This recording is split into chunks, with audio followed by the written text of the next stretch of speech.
Quieto y de la Rural, gracias también por colaborar en esta tarde. Todo suyo, aplausos para el señor Javier Milei, bienvenido a la ciudad de Lincoln. Espacio. Ahí estamos. Gracias, querido.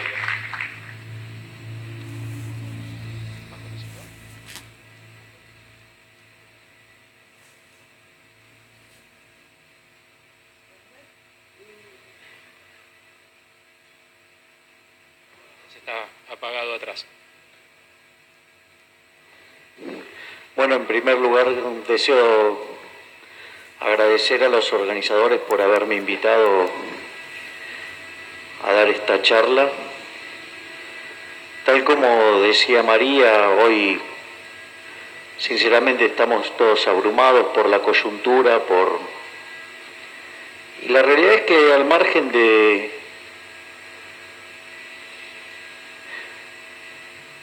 que nos veamos obligados a tener que votar, lo siento muy fuerte, me retumba mucho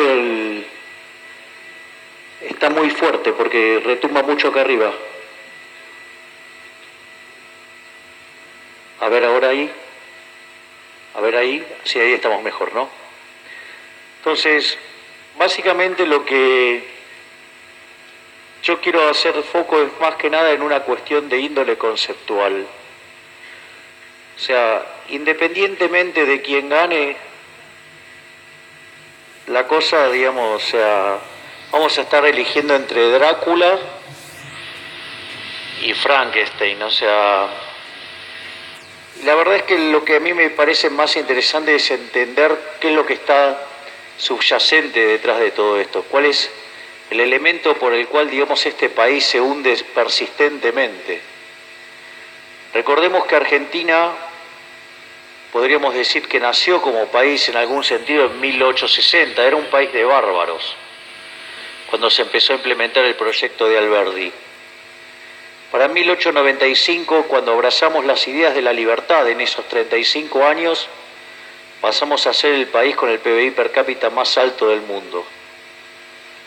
Argentina crecía a tasas, para el equivalente de la época, muchísimo más altas que las que crecía China. Argentina era verdaderamente un milagro económico. Argentina, pese a lo lejos que estaba de Europa, era el segundo país en recibir inmigración, después de Estados Unidos. Por lo tanto, entramos en el siglo XX siendo el mejor. Obviamente que nuestra apertura comercial con Inglaterra frente al episodio de la Primera Guerra Mundial nos impactó negativamente, pero estábamos quinto. Y después, a partir de 1928, empezamos de a poco a abrazar las ideas socialistas, en mayor o en menor medida, pero cada vez más socialistas. Hoy Argentina es el país número 65 en el mundo, estamos cerca de una crisis y que cuando esa crisis estalle, porque independientemente del que gane la crisis va a estallar, el punto es, terminaremos por lo menos 20 puestos más abajo. Entonces el punto es, ¿por qué sistemáticamente cometemos los mismos errores? ¿Por qué sistemáticamente somos más pobres? Y el eje central es entender que nuestro verdadero enemigo es el Estado. El Estado es una organización criminal que es mucho peor que la mafia, porque por lo menos la mafia tiene códigos, ¿sí? La mafia cumple, ¿sí? Y además la mafia acepta la competencia. En cambio el Estado no acepta ninguna de ese tipo de cosas. Además se financia con una fuente coactiva de ingresos que son los impuestos. Es decir, nadie paga los impuestos por propia voluntad, los hace a punta de pistola. Y por ende entonces los impuestos son un robo. Y como los beneficiarios de ese robo son los políticos, en el fondo, los políticos son todos ladrones. Entonces tenemos que identificar que nuestro verdadero enemigo es el Estado, pero el Estado es una abstracción. Es decir, el Estado son los que verdaderamente se benefician de eso y son los políticos. No puede ser, digamos, que nos tomen por idiotas. Esto que tenemos no es una democracia. Es una democracia fallida en el mejor de los casos. Porque ¿cómo puede ser que vamos a tener que votar entre dos empobrecedores seriales? ¿Acaso somos todos tan pelotudos que no podemos elegir otra cosa? ¿O será que el sistema tiene todos los anticuerpos como para que no aparezca ninguna verdadera posición? ¿O acaso creen que hay grieta entre radicales y peronistas? ¿O acaso creen que hay grieta entre los kirchneristas y los macristas? En realidad son todas la misma mierda. Si la verdadera grieta es entre ellos, los parásitos, y nosotros que somos los que producimos. Es decir, ustedes vienen del campo, son el sector más productivo del mundo. Miren si serán productivos, tienen que bancarse una presión fiscal del 70%. Y aún así logran competir. ¿Se dan cuenta? Es decir, Argentina produce alimento para más de 400 millones de seres humanos. Dada la presión fiscal, supongan que fuera 60%, porque el caso que di fuera muy puntual, bueno, digamos, hay alimentos entonces para 240 millones de seres humanos en los impuestos, y sin embargo tenemos pobres e indigentes. Eso sí, tenemos la corporación política más rica del mundo. Bueno, muchachos, si no identifican quién es el enemigo. Entonces, de lo que va a constar esta presentación es mostrarle que los políticos son unos delincuentes, justamente, y que para que identifiquen que son nuestros enemigos y que identifiquen cada una de las patrañas con las cuales nos tratan de engañar. Entonces, lo primero que hay que comprender es la naturaleza violenta del Estado. Entonces, ¿el Estado con qué se financia? Con impuestos. Digo, nada que surja de algo impuesto, algo que sea coactivo, algo que sea por la fuerza, puede derivar en algo bueno. Es decir, porque si lo están haciendo por la fuerza es porque no es voluntario, y si no es voluntario no es bueno. De hecho, la palabra impuestos tiene que ver justamente cuando un reino ocupaba a otro y entonces le ponía las cargas asociadas a la defensa y demás cuestiones de ese tipo. O sea, el impuesto en el fondo tiene una connotación alineada con la esclavitud. De hecho, ¿qué era la esclavitud? Y un impuesto del 100%, si ustedes quieren. Es una forma de verlo, que casualmente coincide con el ideal socialista en su máxima expresión, también llamado comunismo. Entonces, lo primero que hay que entender entonces es que los impuestos son un robo. Yo suelo hacer esto con un ejemplo donde uno está en su casa, viene el vecino y le dice, dame la mitad de tus ingresos. Y la pregunta es, ¿por qué te los voy a dar? No, porque me los tenés que dar. Entonces, ¿qué es lo que van a hacer? Lo van a sacar a patadas. Al otro día vuelve el mismo vecino y le dice, dame el 50% de tus ingresos. Te dije ayer que no. Bueno, pero hoy tengo un papel que dice que me los tenés que dar. ¿Y informado por quién está? Por mí.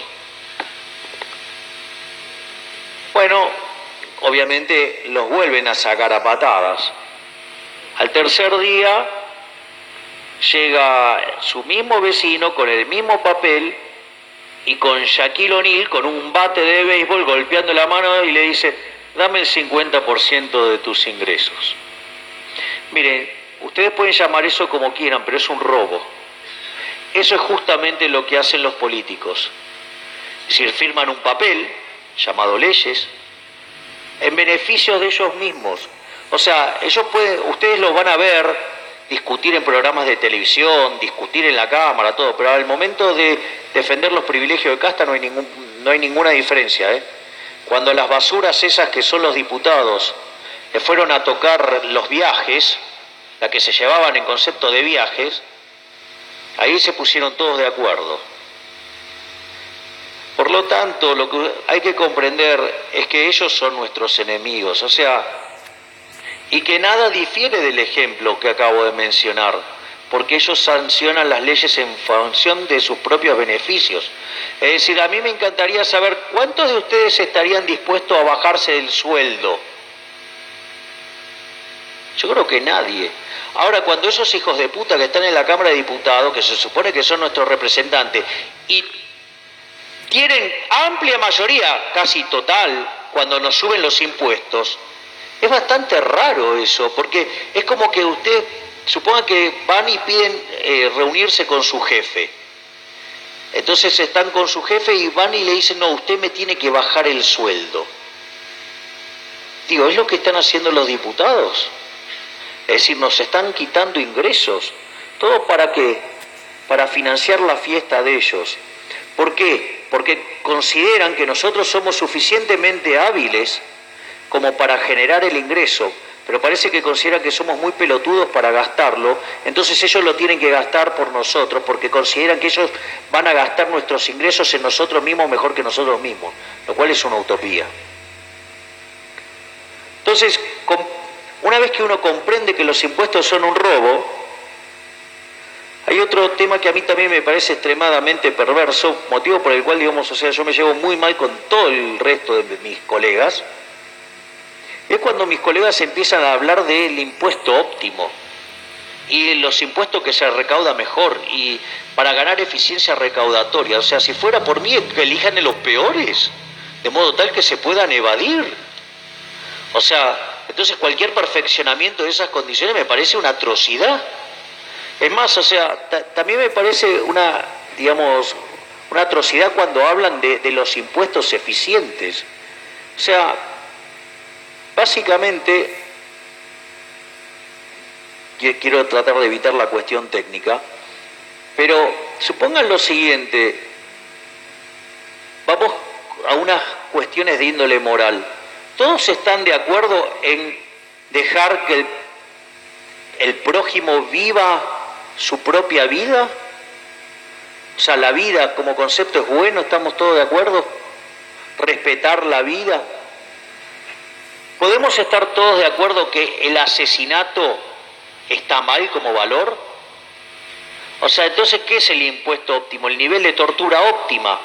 O sea, algo que oscila entre la vida y la muerte. O sea, entonces, no, voy a buscar el nivel de tortura óptima, de modo tal que sigas vivo, pero te puedo seguir torturando.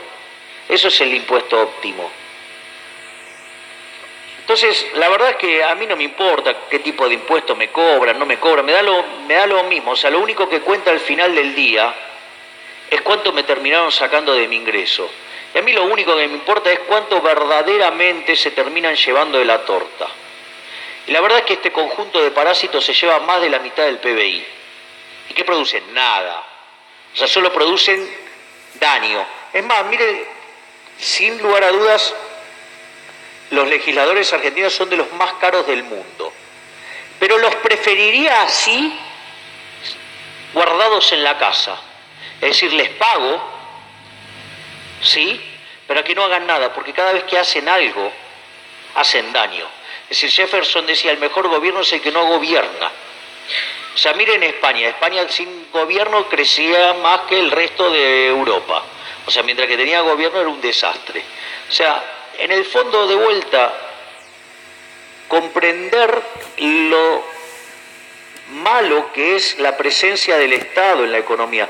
Por eso me pone de tremendo mal humor cuando, por ejemplo, dicen, o sea, hablan del Estado presente. El Estado presente es lo mismo que tener una cuadrilla de pedófilos adentro de un jardín de infantes. Es decir, verdaderamente es una locura. Entonces después aparecen los defensores del Estado, digamos, lo voy a hacer bien asqueroso el ejemplo para que, a ver si les puedo transmitir algo del odio que tengo hacia el Estado. Es decir, no, bueno, pero estos son pedófilos que van con vaselina de buena calidad. Entonces, y después hay otra cuestión que también me parece sumamente irritante, y hay que entender cuáles son los verdaderos intereses de las políticas. Eso, digamos, básicamente quienes mejores lo entendieron fueron los economistas que están alineados en la línea del public choice, o sea, que tuvo su origen en la Universidad de Virginia, en Estados Unidos, con Buchanan a la cabeza. Y la realidad es que la verdad que esperar que los políticos piensen por nosotros, hagan algo por nosotros, es como el esclavo que sueña tener un amo bueno. Es decir, no les va a importar, a los políticos no les importa nada de ustedes. No les importa nada, pero, digamos, o sea, sienten el más profundo desprecio por cada uno de ustedes. Porque ellos son unos fracasados que para vivir tienen que embaucarlos a ustedes, les tienen que mentir y hacerlos pensar que ellos son importantes. Ellos son una mierda, no sirven para nada. Si no fuera porque nosotros pagamos los impuestos, ellos se morirían como unas ratas inmundas de mierda que no sirven para nada. Por eso yo siempre propongo separar en Argentina del norte y Argentina del sur. Es más, en Argentina del sur podemos dejar la pampa húmeda, podemos dejar vaca muerta, podemos dejar todo, y también a la mierda de los políticos. Son unos inútiles, no sirven para nada, se van a morir como ratas. Y nosotros, aun cuando nos fuéramos al peor lugar del país, vamos a ser un vergel. ¿Por qué? Porque nosotros somos gente de bien, gente que labura. Entonces, lo que hay que entender es que el interés del político, usted no tiene ningún lugar en el interés del político. El político lo único que le interesa es ganar elecciones. Ahí, digamos, o sea, fíjense, les doy un ejemplo concreto. El señor Alberto Fernández sale a decir que no hay que pagar las LELIC. Primero hay un error técnico por la característica del instrumento de las LELIC, pero más allá de eso, las LELIC las tienen los bancos, y los bancos con eso le tienen que pagar a los depositantes. Si ustedes son un depositante, lo primero que eso les va a dar es mucho miedo, y lo que tendrían que hacer es ir corriendo al banco a sacar la plata. Y una vez que tienen la plata, ¿qué harían? Y comprarían dólares, con lo cual además la corrida bancaria la convertirían en una corrida cambiaria, con lo cual generarían un episodio hiperinflacionario. Eso implicaría hacer caer brutalmente el PBI, hacer que los salarios reales se destruyan, multiplicar enormemente a los pobres.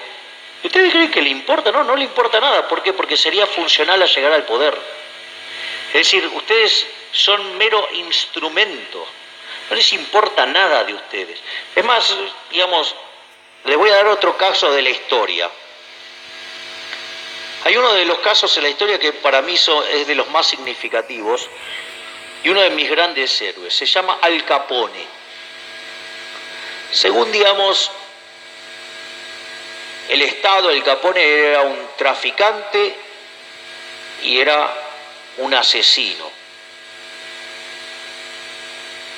Ahora, supongamos que el Estado tenía razón y era un traficante y era un asesino. La verdad es que, ¿por qué fue preso Al Capone? Por evadir impuestos. Es decir, la única vaca sagrada es el culo de los políticos. Es decir, Al Capone podía matar, podía hacer cualquier cosa, podía traficar, menos evadir impuestos. Porque ahí se metía con los políticos, había una lucha de mafias. Es más, miren la injusticia sobre Al Capone. ¿Por qué? Porque un día cayó un malparido que no quería que la gente no tomara alcohol. Con lo cual los productores de alcohol, sí, miren, pobres los productores de alcohol no tenían que producir porque estaba prohibido. Miren toda la gente que habían dejado en la calle porque un tipo en la poltrona no le gustaba que la gente tomara alcohol. Y pobres los que querían tomar alcohol, los borrachos, y digamos, o sea, ellos estaban felices de poder tomar alcohol. Con lo cual, cuando a este tipo se le ocurrió poner la regulación, ¿qué hizo?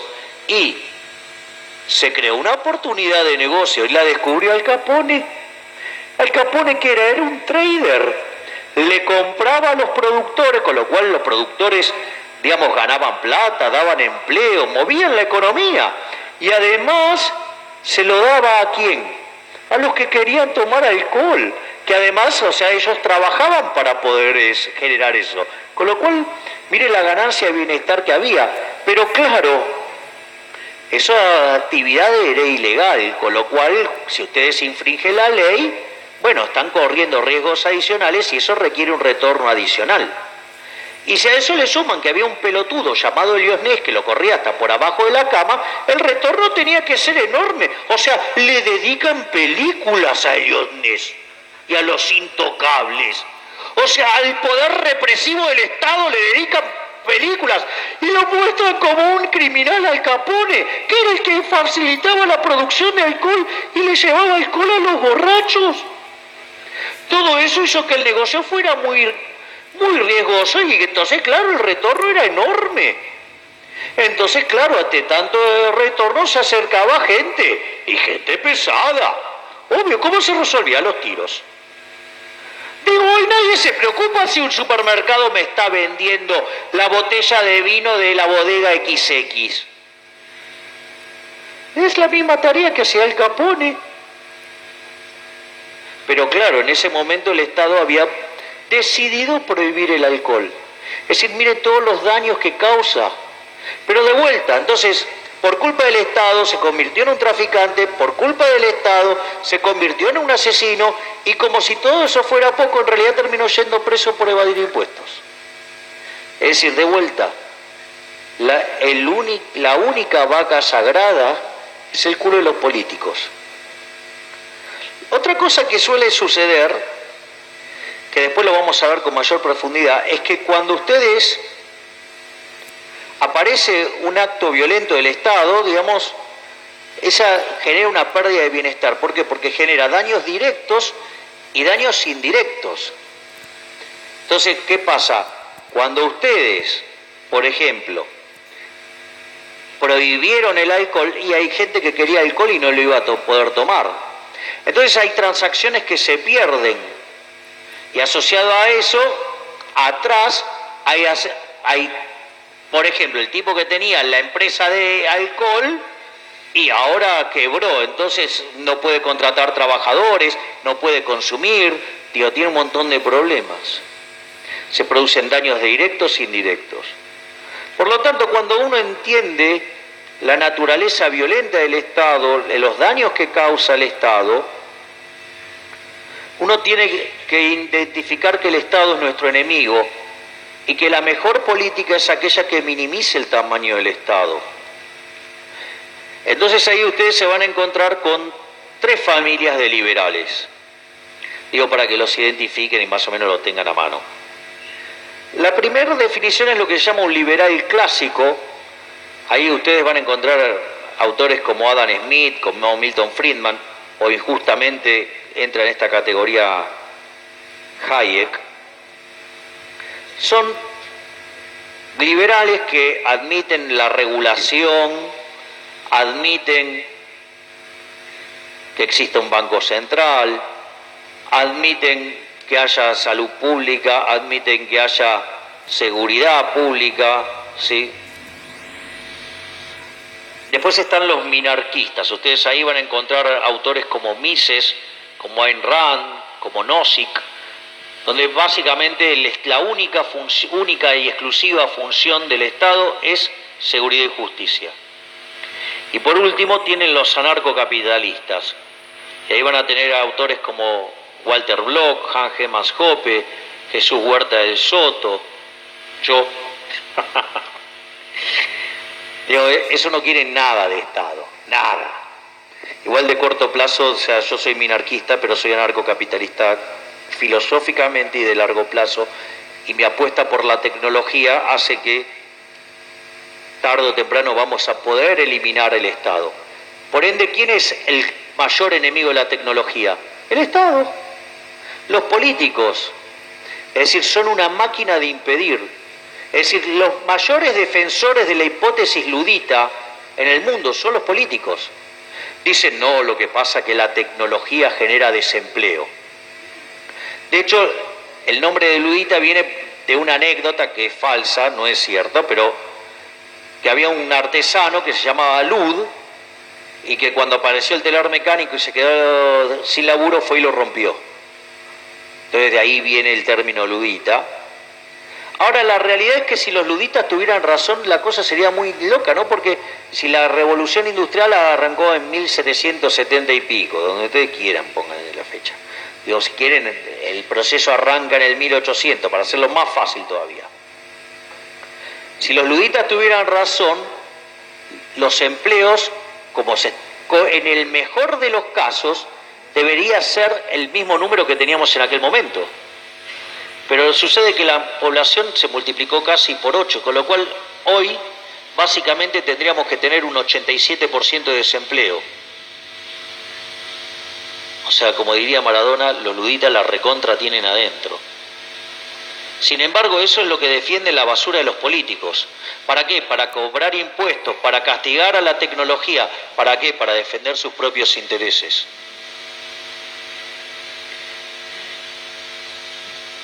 Entonces, uno ahí, dada esta violencia, tiene que identificar el tipo de violencia que ejerce el Estado sobre nosotros.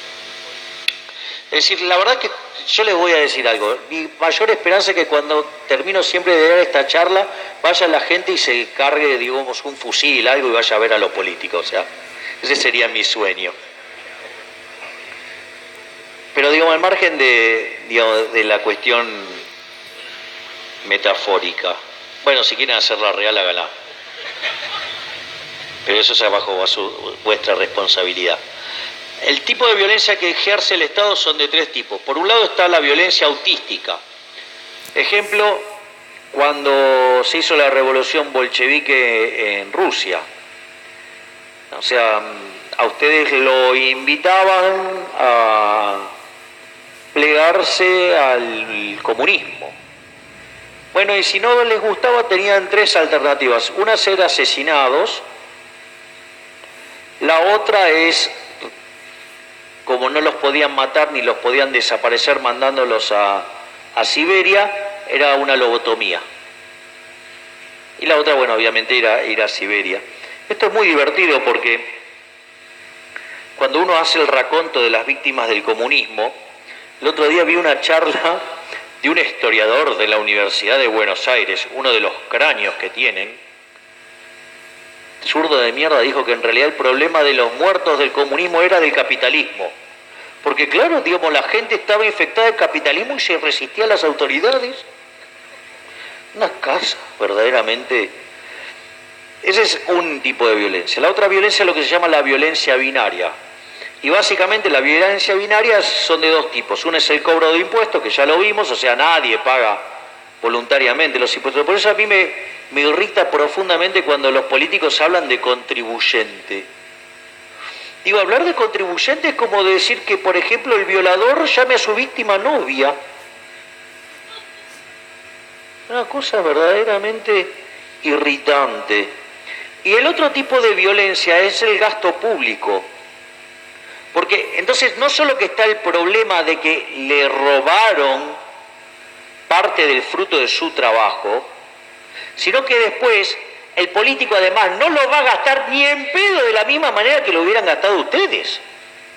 Eso significa que lo que va a estar haciendo es cambiar los precios relativos. Es decir, en lo que quiere gastar el político, ese precio va a subir, y en lo que ustedes iban a gastar y no gastan, porque ahora lo gasta el político, ese precio va a caer. Con lo cual van a proliferar empresas acá y acá va a haber empresas que van a la quiebra, o sea, con lo cual se reasignan los recursos y va a haber gente que artificialmente le va a ir bien, hay gente que le va a ir mal, todo porque lo decidieron los políticos. Es decir, y eso no solo causa un daño en el presente, sino que además, como está sesgando la asignación de recursos de lo que ustedes verdaderamente querrían hacer con el fruto de su trabajo y que no lo pueden hacer porque el político sabe mejor que ustedes lo que ustedes tendrían que gastar, con lo cual, digamos, además genera un daño a futuro que se traduce en menor crecimiento. Por eso es que en la medida que avanza el tamaño del Estado en la economía le va peor. ¿Saben cuánto?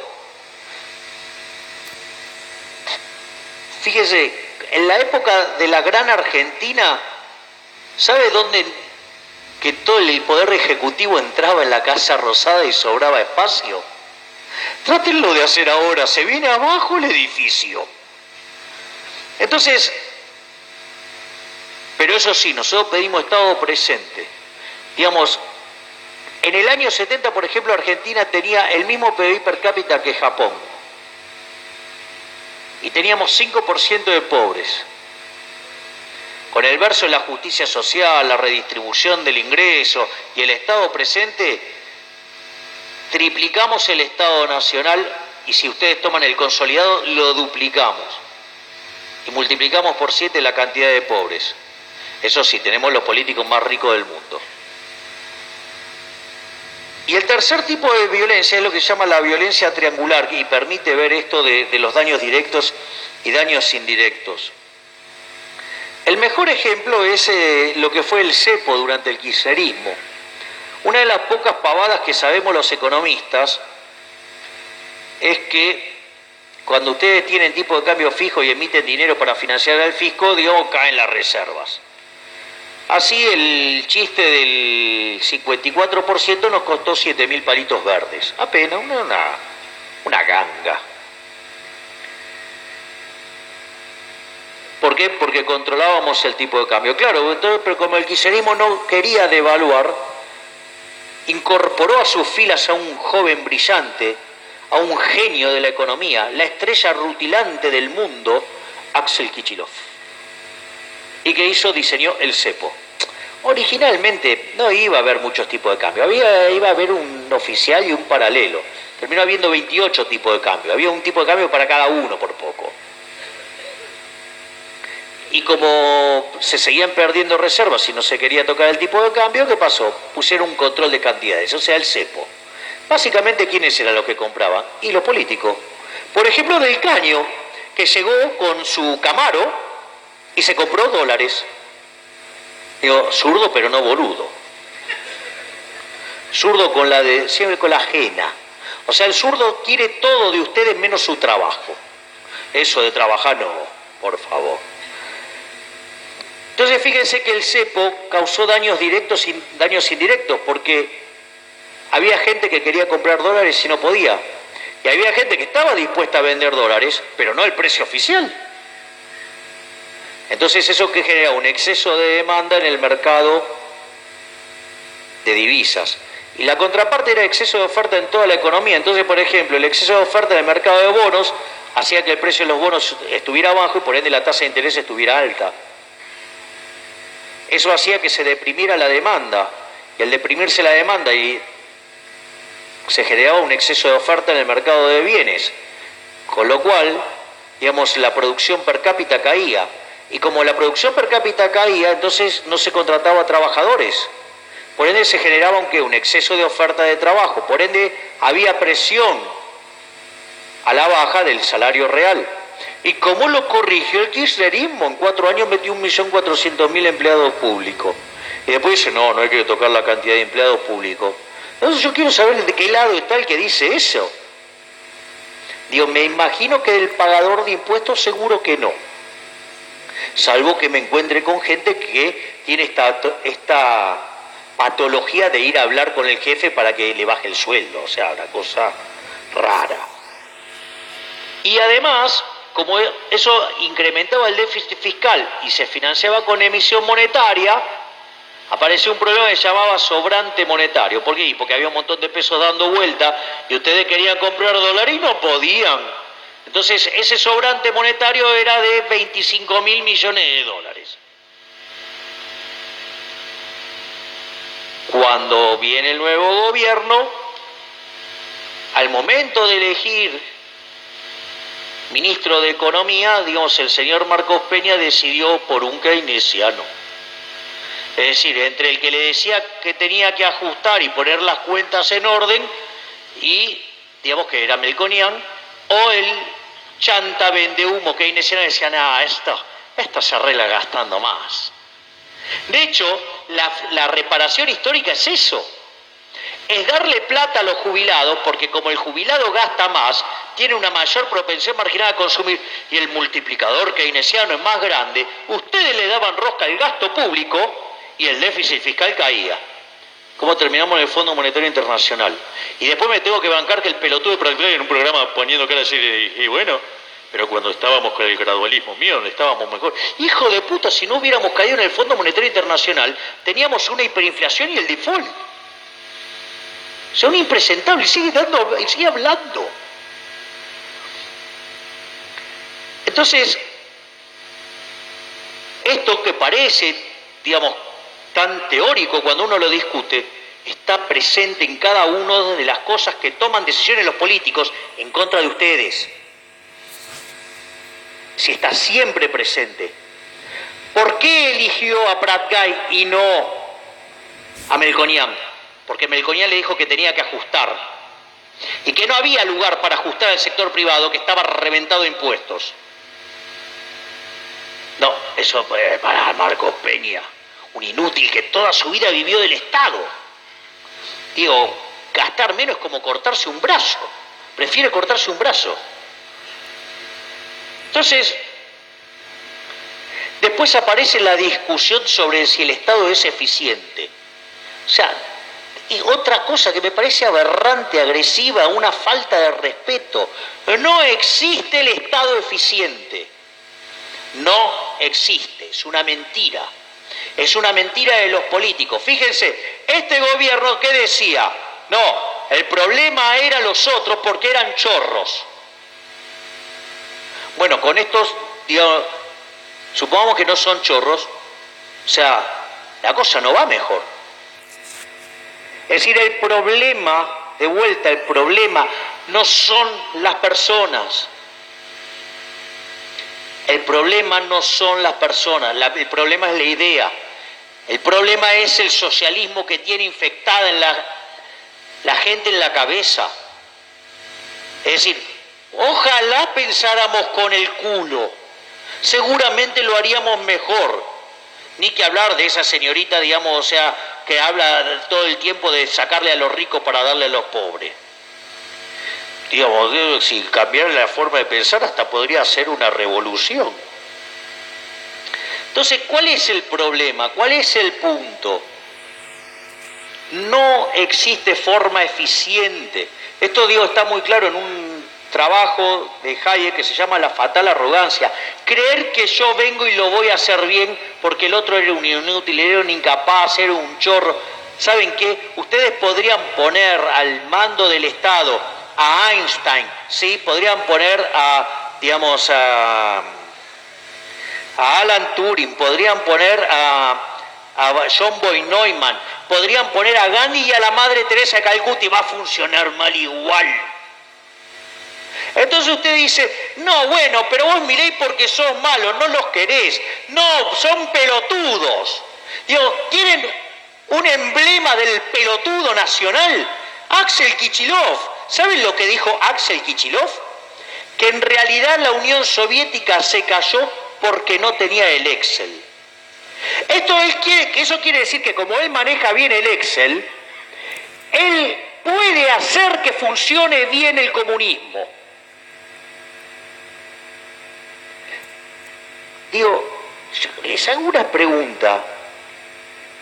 En la carrera espacial, Estados Unidos, que tenía los mejores matemáticos del mundo, ¿con quién creen que competía? Competía con los rusos. Es decir, los mejores matemáticos del mundo lo tenían los Estados Unidos y los rusos. O sea, y este pelotudo me quiere hacer entender o me quiere convencer que no funcionó la Unión Soviética porque los matemáticos rusos que mandaban cohetes a la Luna no podían invertir matrices. Digo, es una ofensa al intelecto. Entonces usted dice, no, bueno, está bien, bueno, digamos, es una de las tantas boludeces que dijo. No, porque si ustedes se acuerdan, dijo que Estados Unidos era el país más dolarizado del mundo. Sí, se ríen, pero es cierto. Ese estúpido quiere ser ministro. Gobernador. No, bueno, y esto no es un tema menor. No es un tema menor. Yo no sé si ustedes saben, pero hay algo en la Constitución. ¿Vieron cuando leen el preámbulo? Y dice, en cumplimiento de los pactos preexistentes. Hay un pacto ahí que se llama de San José de Flores. Por ese pacto, la provincia de Buenos Aires podría tener su propia moneda, su propio ejército, y podría escindirse del país. ¿Escucharon bien? Y la provincia de Buenos Aires, dado que aporta 40% de la recaudación y se lleva el 26%, estaría en condiciones de denunciar el Pacto de San José de Flores y separar la provincia. ¿Se dan cuenta, no? Es decir, y llevar a cabo el sueño húmedo de Kichilov de convertir esto en un país comunista. Por lo tanto, lo que hay que entender es que no importa cómo sea, el Estado siempre gasta mal. Esto quien mejor lo explicó fue Milton Friedman, que se llaman las 4 formas de gastar. Ustedes pueden gastar su dinero o el de otros, y lo pueden gastar en ustedes o en otros. La mejor forma de gastar el dinero es gastar el dinero propio en uno mismo. ¿Por qué? Porque ustedes saben lo que les costó ganarlo. Y nadie mejor que ustedes sabe en qué gastarlo por el beneficio de cada uno de ustedes. Es decir, no existe mejor forma que gastar el dinero de uno en uno mismo. Otra alternativa es que ustedes gasten su dinero en otros. ¿Cuál es ese caso? Es cuando hacen un regalo. Tratan de quedar bien con lo menos posible. Minimizan el costo. Y en los que se ríen es porque saben lo que estoy diciendo. Los otros ni siquiera hacen regalo. Ahora, otra forma de gastar es gastar la de otros en uno mismo. Ahí van a despilfarrar. Miren, yo les voy a contar. Yo por una cuestión de índole profesional, en una época de mi vida prácticamente vivía arriba de un avión. Y muy interesante porque una vez me encuentro con un ejecutivo de una compañía y me hace todo un discurso porque él ni siquiera viajaba en ejecutiva. Porque él viajaba en primera. Todo un discurso muy interesante. Claro, era tanto lo que yo viajaba que me lo volví a encontrar en el aeropuerto justo para las vacaciones. E iban todos en el gallinero. Claro, es la típica frase, con el culo ajeno somos todos putos, o sea. Aparte era gracioso porque me vino a explicar por qué. O sea, era ridículo, la escena era dantesca. O sea, yo, digamos, habiendo leído a Friedman no hacía ni falta que me lo explique. Ahora, entonces, si ustedes toman esto, surge con claridad cuál es la peor forma de gastar, que es gastar la guita de otros en otros. Es decir, esa mierda que se llama estado del bienestar. O sea, no se debería llamar estado del bienestar, se debería llamar estado del malestar. Es decir, porque el político gasta, pero gasta la de otro. Por eso son tan eficientes gastando en sí mismos. O sea, y a ustedes le darán lo que sobre. Entonces, lo primero que hay que entender es que cuando ya viene el político le dice, no, porque vamos a hacer el Estado eficiente, y va a decir cualquier aberración del otro, es una mierda igual o peor que el otro. Porque justamente tiene esa fatal arrogancia de que creer que él lo puede hacer bien. De vuelta, el problema no son las personas, el problema es la idea. Después aparece otro problema, que es el de la corrupción, ¿no? Entonces viene un grupo y se vende como honesto. Lo primero que yo quiero que se comprenda es que la corrupción es un fenómeno inherente a la existencia del Estado. A ver, era muy divertido cuando apareció el tema de los cuadernos entre políticos y periodistas, que también está lleno de zurdos, estaban como encendidos, o sea, estaban más alzados que primer nieto. ¿No? Estaban como, se los veía exultantes, porque esta vez le iba a tocar pagar a los empresarios. Entonces, la primera pregunta que surge naturalmente es: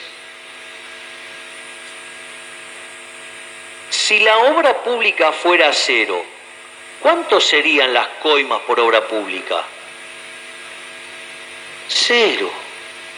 Obviamente que cuando lo dije esto, por ejemplo, en Animales Sueltos, el señor Calvo dice, así con Milei no se puede discutir, esto es un extremista. Respondí la pregunta, ¿cuánto se puede pagar de coimas por obra pública si la obra pública es cero? Es cero, es cero. Es decir, ¿y por qué es un fenómeno inherentemente ligado al sector público? Porque el sector privado tiene los incentivos para eliminar la corrupción. Supongan que ustedes tienen una empresa y tienen un comprador infiel, o sea que paga más caro por los bienes, o sea, porque cometea. Eso quiere decir que puede aparecer otro empresario y puede justamente vender el mismo bien a un precio más bajo, o al mismo precio uno de mejor calidad, o puede vender un precio de mejor calidad a un mejor precio, con lo cual ustedes quiebran. Es decir, está en el incentivo del empresario eliminar la corrupción, porque si no va a la quiebra. Entonces, claramente, ¿eso dónde no pasa? En el Estado. ¿Por qué no pasa en el Estado? Porque justamente en el Estado viven de una fuente coactiva de ingresos. Hagan las cosas bien o hagan las cosas mal, siempre van a tener la fuente de ingresos. Y ustedes creen que hay grieta entre ellos. Y un día está uno, un día está el otro, pero siempre están ellos y ustedes siempre pagan impuestos. Entonces, ahí es cuando el empresario, en su actividad empresarial, se da cuenta que es mucho más fácil ser exitoso coimeando a un funcionario público que sirviendo al prójimo con bienes de mejor calidad a un mejor precio. Porque el día que el consumidor le bajó el martillo, se terminó, a la quiebra. Entonces ahí aparece el empresaurio.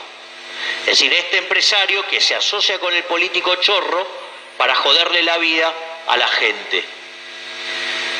Y después hay otro tipo de empresario que ya es un empresario más sofisticado, que es el empresucio. Por ejemplo, un empresucio sería alguien que de repente gana la licitación para hacer una ruta. Hoy estoy muy creativo, la cobra toda y no la hace. Y el político le dice, levántate y anda. ¿Está claro?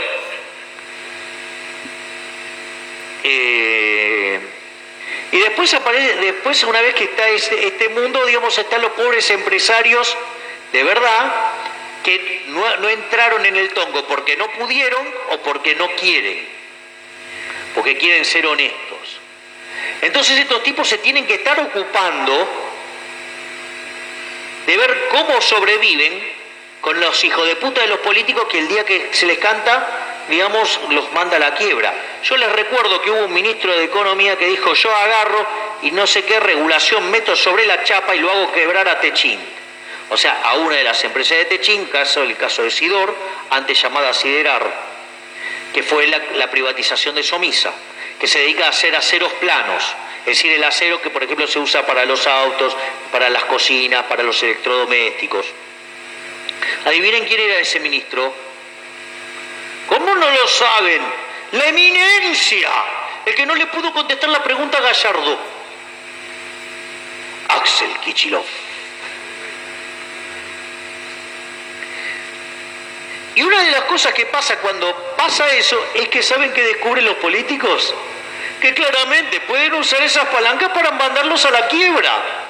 Con lo cual, o ustedes pagan o van a la quiebra. Miren qué lindo el Estado presente. Ahora voy a ir a otras de las estafas, una de las estafas preferidas mías, que es el Banco Central.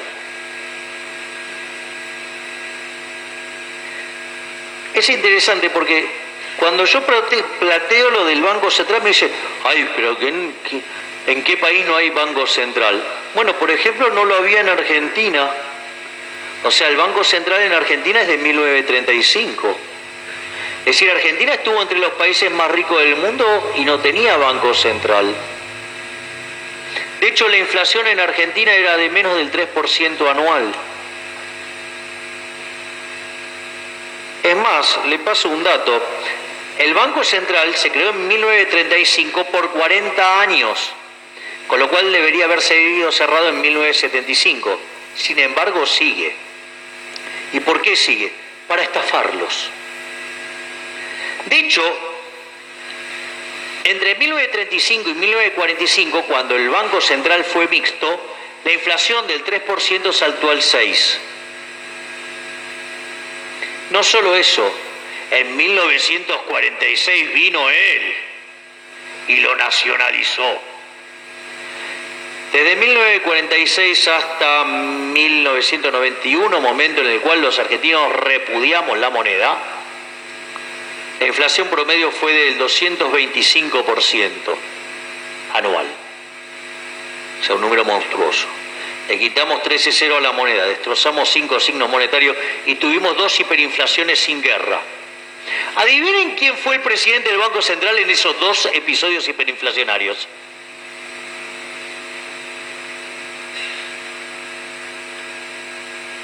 ¿Nadie se acuerda? Es keynesiano. Es el protector de Prat Guy. El señor que quebró el Banco Nación, que está quebrado. Exactamente, González Fraga. También llamado por nosotros dulce de leche. Entonces, él fue el presidente del Banco Central en las 2 hiperinflaciones. O sea, lindo récord. Entonces, después tuvimos la convertibilidad. En los 10 años de convertibilidad la inflación promedio fue del 9%, pero toda concentrada en el primer año y medio. O sea que a partir de 1993 Argentina fue el país con menos inflación del mundo. Y de hecho en el año 1997 Argentina creció fuertemente con deflación. Con lo cual es falso que no se puede crecer con deflación. Pero no solo eso, después le devolvimos la navaja al mono asesino y durante los primeros 4 años del régimen K, la inflación fue 10% promedio anual. Durante los segundos 10 años del régimen K fue 20%. Y en el tercer periodo del régimen K fue 30%. Y ahora no sabemos. Digo, porque si llegan a ganar los Fernández y digamos, o sea, va a haber una corrida y va a haber una hiper, así que olvídense. No tienen forma de saber un número. No, ¿vieron cuando vienen los cronometros y dicen, no, porque el número, no, porque el tipo de cambio? No tienen ni idea de nada. Llegan a ganar los Fernández y van a ir a buscar el tipo de cambio, ¿saben a dónde? A la luna. Entonces, se dan cuenta que es entre Drácula y Frankenstein, ¿no? O sea, es una cosa... Entonces, bueno, digamos, ustedes sabrán públicamente que mi posición es eliminar directamente el Banco Central. O sea, a ver, a la luz de lo que ha sido la historia monetaria de Argentina, digo, vale la pena hacer la discusión. Si ustedes además consideran que cada vez que la tasa de inflación pasa el 20% se pierde un punto 58 de crecimiento, si ustedes ponen eso en la historia argentina, hoy Argentina tendría un PBI per cápita como el de Estados Unidos. Miren qué baratos nos salieron los políticos usando el Banco Central. Pero no solo eso, además los políticos, ellos son los que siempre están tan comprometidos con los pobres. Qué increíble, porque son yo creo que los quieren tanto que por eso lo único que hacen es reproducirlos. O sea, porque digamos, o sea, la inflación le pega 25 veces más fuerte a los que menos tienen. O sea, con lo cual, o sea, es como hasta cinismo. No, ellos están por los pobres y lo único que hacen es multiplicarlo. Será porque les debe servir para un negocio electoral. Entonces, en ese sentido, yo digamos, o sea, creo que la historia argentina amerita discutir si uno debería tener Banco Central o no. A la luz de la historia está claro que no lo deberíamos tener, porque los políticos chorros lo van a usar en nuestra contra, punto 1. Punto 2. Kicillof no salió de un repollo, salió de un lugar que se llama Universidad de Buenos Aires, Facultad de Ciencia Económica. Él es graduado con honor, doctorado, toda esa cosa. Durante 8 años pagamos la tesis de ese pelotudo. Sí, porque lo pagamos con impuestos, la tesis de ese boludo. para que después nos rompiera el culo como ministro de Economía. Digo, logró el milagro de que la economía argentina cayera en términos per cápita, teniendo los mejores términos de intercambio de la historia, 30% arriba de los que tuvo Perón a la salida de la Segunda Guerra. Una cosa de loco. Y la tasa de interés nula en un mundo financiero integrado, y nosotros no crecimos. De hecho, en los últimos 8 años el mundo creció 34%, los desarrollados 17%, los emergentes 45%, nosotros 0%. O sea, un genio del mal. Digo, me quieren convencer que ese es bueno para la provincia. Que dicho sea de paso, era el que le pisaba los fondos a Scioli y casi le hace estallar la provincia, ¿no? Pero al margen de esto, lo que quiero señalar es que el 83% de los graduados de esa casa de estudio, que es la que produce más graduados en economía del país, consideran que la inflación no tiene nada que ver con la emisión monetaria. Es decir, todavía están pedaleando con la pregunta de Gallardo a Kicillof. Por lo tanto, nada de lo que salga de los economistas argentinos puede ser bueno para los argentinos. Pero como si todo esto fuera poco, yo tengo un argumento moral en contra del Banco Central. La pregunta es, ¿quién está a favor de las estafas? ¿Hay alguien acá que esté a favor de la estafa? La chica del clima sí, porque dijo que el telar de la abundancia no era una estafa, que era una forma de empoderar a las mujeres. Y ahora quiere ser diputada. Los proyectos será crear muchos telares de la abundancia. Seguramente va a ser que lo paguen los más ricos, porque a ella le gusta redistribuir el ingreso. Ahora, digamos, se redistribuye vía impuestos, ¿no? Y esa era una actividad en negro. ¿Coherencia? No, esa faltó a la clase. Entonces, digo, si todos estamos de acuerdo que la estafa es algo malo, la pregunta es, supongamos que vivimos en una economía que hace sus transacciones en oro y que de repente aparece alguien que logra convertir el plástico en oro. Entonces, ¿qué hace? Toma el plástico, lo convierte en oro y lo inyecta en la economía. Cuando inyecta esa mayor cantidad de oro en la economía, ¿qué va a pasar con el precio del oro? Baja, es decir, que todos los precios expresados en oro suben. Eso se llama ¿cómo? Inflación. O sea, Axel Kicillof, la recontra tenés adentro, idiota. Es decir, la inflación es siempre y en todo lugar un fenómeno monetario. O sea, ustedes emiten de más, pierde poder adquisitivo el dinero. Es decir, todos los precios en unidades monetarias suben. ¿Y quién es el que se beneficia de esa estafa? Que se manifiesta en forma de inflación y que le quita poder de compra a todos, excepto ¿quién? El que hizo la estafa, que fue el que convirtió el plástico, entregó plástico y se llevó ¿qué? Oro.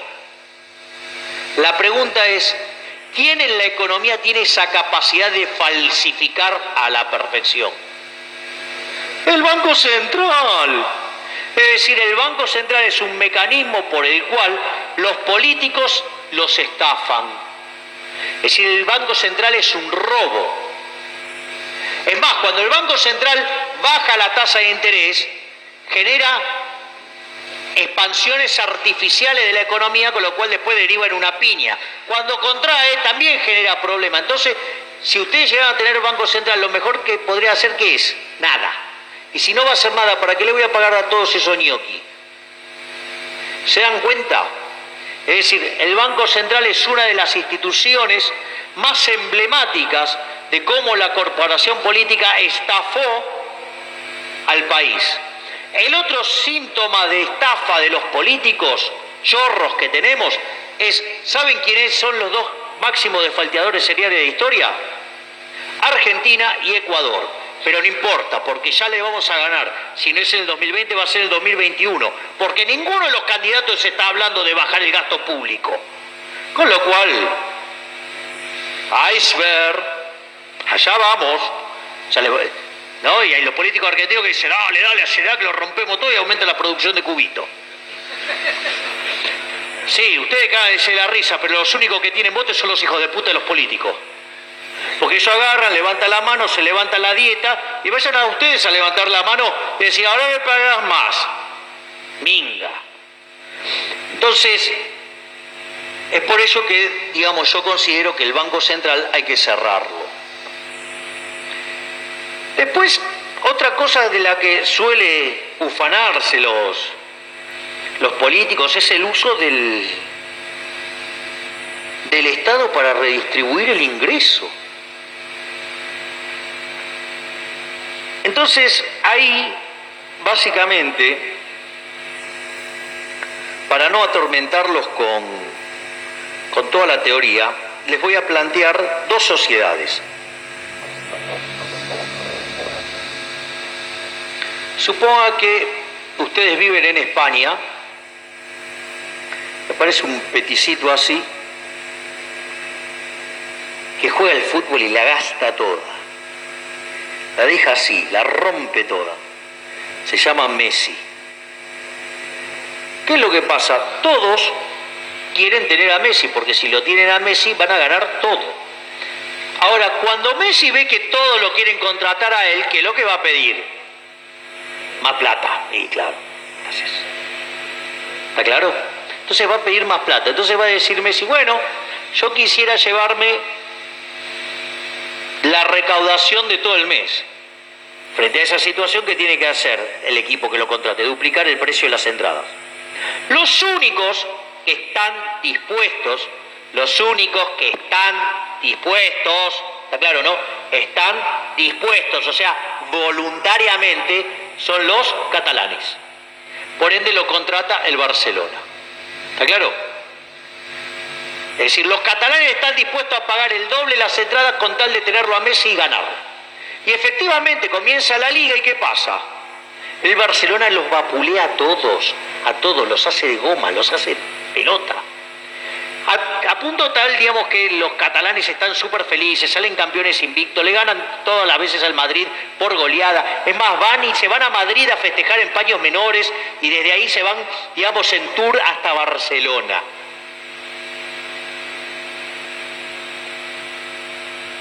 El primer punto es, no va a faltar el pelotudo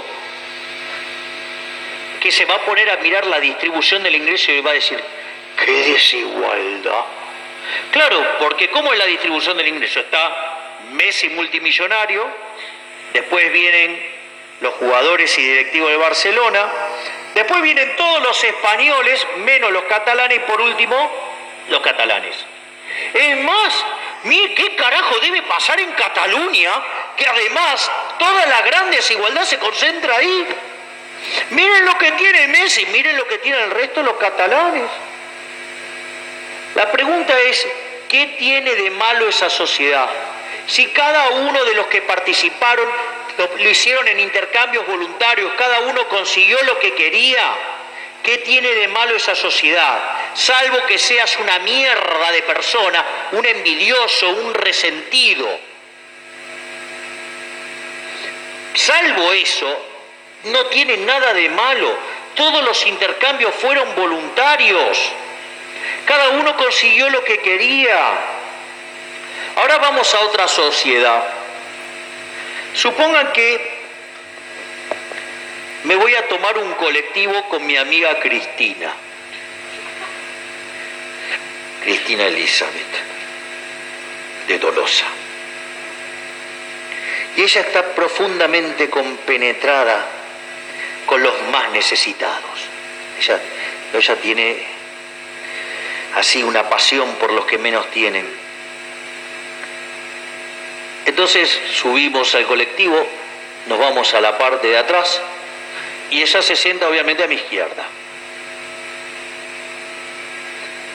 A mi derecha también hay lugar, recuerden que soy libertario. Entonces ingresa un señor con los bolsillos reventando de dinero. Y eso a ella la pone profundamente violenta. Estamos todos ahí, somos toda una manga de secos arriba del bondi. Y ella ve a ese hombre con los bolsillos reventando de dinero. Y a ella no le importa si esa plata es deuda que tomó este hombre para ir a pagar la operación de los ojos del hijo que se va a quedar ciego, si no. A ella no le importa, a ella le parece que eso es desigual. Entonces agarra un bate, que es con el que le pega las ruedas el colectivero, le pone el bate en la cabeza y le dice: o me das toda la plata o te rompo la cabeza. Entonces el hombre dice: si le digo que no, me va a romper la cabeza y se va a llevar mi dinero. Si le doy el dinero, preservo mi cabeza y tengo otra chance de poder salvar de los ojos a mi hijo. Con lo cual, ¿qué hace? Le da la plata. Ahí Cristina Elizabeth recibe toda la plata y supongamos que no se la gasta en carteras, no se la gasta en esos zapatos de Nueva York que tienen la suela roja y los pagaba $100.000 más caros porque los hacía pintar de negro para que no se supiera la marca. No se le ocurre hacer emprendimientos de real estate en el sector hotelero. Supongo que tampoco se le ocurre usar una aerolínea de bandera para financiar esa actividad. Y que efectivamente redistribuye esos dineros igualitariamente entre todos los que estamos en el colectivo.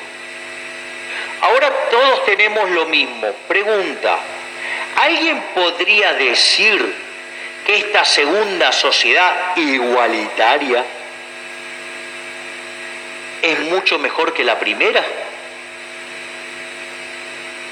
Si está basada en la envidia, en el odio, en el resentimiento, en el trato desigual frente a la ley, en el robo y en la violencia. Es decir, hay un problema de valores. Cuando viene el político y le habla de la justicia social, está levantando los valores de mierda que son la envidia, el odio, el resentimiento, el trato desigual frente a la ley, el robo y el asesinato. Porque cuando ese sistema de mierda se llevó al extremo, llamado comunismo, que lo único que logró fue hacer pobres a todos, siempre se impuso por la fuerza y se cargó con la vida de 150 millones de seres humanos. Por lo tanto, cuando vienen los políticos y le hablan de la justicia social, tengan cuidado, porque ese es un hijo de puta. Ese les va a cagar la vida. En cambio, del otro lado, ¿qué es lo que tienen? ¿Cuáles son los valores? Los valores del capitalismo son que la propiedad privada, ¿sí? Digamos, el trato igualitario frente a la ley, el respeto irrestricto del proyecto de vida del prójimo, ¿sí? La cooperación social, ¿sí? Porque ustedes no pueden ser exitosos si no sirven al prójimo con bienes de mejor calidad o mejor precio. Y eso además no lo pueden hacer si no hay sin división del trabajo. Si fuéramos todos iguales, ¿qué vamos a intercambiar si somos todos iguales? ¿Sí? La competencia, es decir, la libre entrada y salida, la no intervención del Estado, el mérito, ¿sí?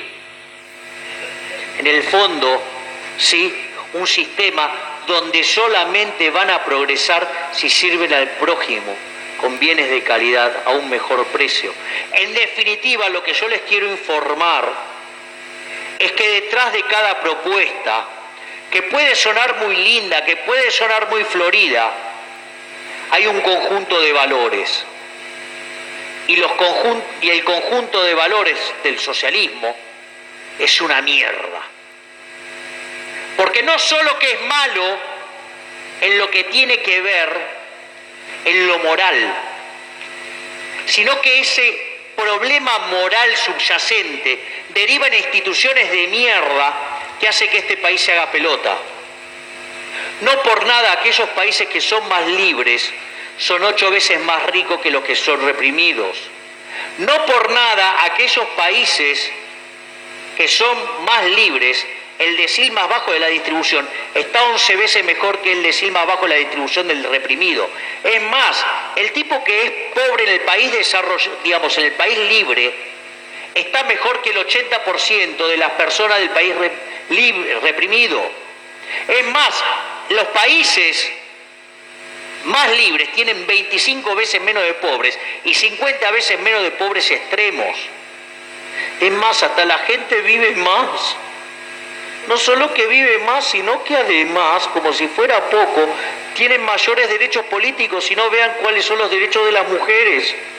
Digo, porque todo el surderío abraza la causa no feminista, sino la causa hembrista. Porque el feminismo es una causa del liberalismo.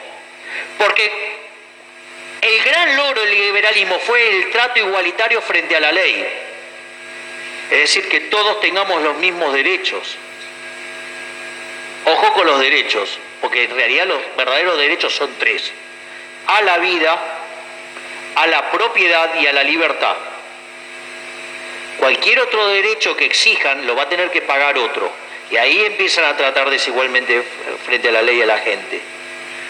Es decir, que entonces el sistema no capitalista, es decir, aquel que proponga las ideas de la libertad, no solo que va a estar eligiendo un sistema que es más productivo, sino que además está eligiendo un sistema que es moralmente superior. Pero como si todo eso fuera poco, además, los liberales somos superiores estéticamente. Vean lo que es, por ejemplo, New York y comparen contra La Habana. Los edificios de Cuba parecen un queso gruyère. La única forma de tener una buena imagen de Cuba es buscarla en el pasado. Es más, fíjense esto, miren lo que eran, por ejemplo, los autos de los rusos. ¿Qué tenían? El Lada, era como un Fiat 1600 pero versión más fea. O los rumanos que hacían el Dacia, que era como, digamos, el Renault 12 pero más feo. En cambio, ¿qué hay del otro lado? Del otro lado estaba el Lotus, el McLaren, el Lamborghini, Ferrari, Mercedes-Benz, BMW, Rolls-Royce, Bentley. Vean lo que eran los edificios de la Unión Soviética. A mí me tocó viajar. Eran cuadrados, oscuros, sin ventana, grises. Ni se les ocurre ir a un baño. Miren lo que eran las Torres Gemelas. Miren lo que es el Empire State. Miren lo que es el Chrysler. Miren los puentes. Miren el puente de Brooklyn. Miren lo que es, por ejemplo, el Guggenheim. En definitiva, el capitalismo es un sistema no solo superior en lo productivo, es superior moralmente y además es superior estéticamente. Por lo tanto, lo que yo les motivo es que entiendan que el único camino para prosperar es la libertad, que los enemigos del pueblo son y es el Estado y en el fondo son los políticos. Recuerden que el Estado es una organización criminal peor que una mafia, que los impuestos son un robo y que los políticos son unos chorros y que la única forma de salir de este país decadente, inmundo que tenemos es el camino de la libertad. Por lo tanto, identifiquen sus enemigos son los políticos. Así que, muchachos, que avance la libertad. ¡Viva la libertad, carajo!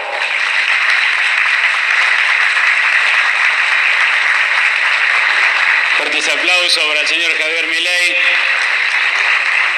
Bueno, nos hiciste pensar mucho, ¿eh? Muchas gracias por estar aquí en Lincoln. No, por favor, gracias, un placer. Bueno, vamos a invitar a Julio para que haga el cierre. Por favor, despacito, Javier. Sí.